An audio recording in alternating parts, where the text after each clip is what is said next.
Saudi ഭരണാധികാരി സൽമാൻ രാജാവിന്റെ മേൽനോട്ടത്തിൽ നടക്കുന്ന ഹജ്ജ് ഉംറ സേവനവുമായി ബന്ധപ്പെട്ട 4 ദിവസം നീണ്ടുനിന്ന അന്താരാഷ്ട്ര ഹജ്ജ് സമ്മേളനവും എക്സിബിഷനും ജിദ്ദ സൂപ്പർഡോമിൽ സമാപിച്ചു.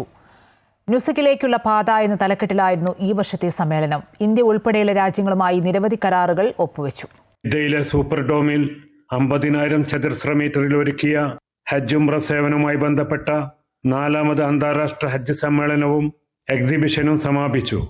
4 ദിവസത്തെ പരിപാടിയിൽ വിവിധ രാജ്യങ്ങളിൽ നിന്നുള്ള മന്ത്രിമാർ, അംബാസഡർമാർ, ഹജ്ജ് വകുപ്പ് മേധാവികൾ, ഇസ്ലാമിക പണ്ഡിതന്മാർ തുടങ്ങിയവർ പങ്കെടുത്തു. 120 പ്രഭാഷണങ്ങൾ നടന്നു.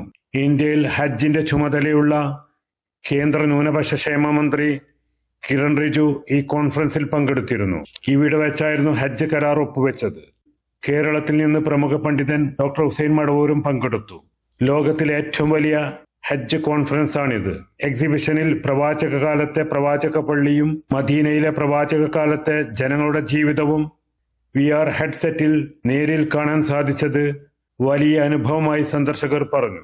ഹജ്ജിന്റെ ഒരു എക്സിബിഷന് വേണ്ടിയിട്ട് പങ്കെടുത്തതോടെ വളരെ അധികം സ്റ്റാളുകളുണ്ട്. ഒരു 100-100 പരം സ്റ്റാളുകളുണ്ട്.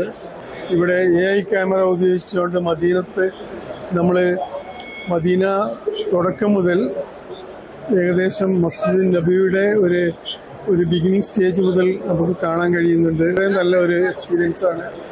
കഅബയുടെ ഉൾഭാഗവും ഹറമൈൻ ട്രെയിൻ, ഹജറുൽ അസ്വദ്, ക്ലോക്ക് ടവർ അടക്കമുള്ളവയുടെ മാതൃകയും ഹജ്ജ് സേവനത്തിന് സൗദിയിലെ വിവിധ മന്ത്രാലയങ്ങൾ തീർത്ഥാടകർക്ക് നൽകുന്ന സേവനങ്ങളും സെക്യൂരിറ്റി അടക്കമുള്ള കാര്യങ്ങൾക്ക് AI ഉൾപ്പെടെയുള്ള നൂതന സംവിധാനങ്ങൾ ഉപയോഗിക്കുന്നത് അറിയാനും മനസ്സിലാക്കാനും സന്ദർശകർക്ക് സാധിച്ചു.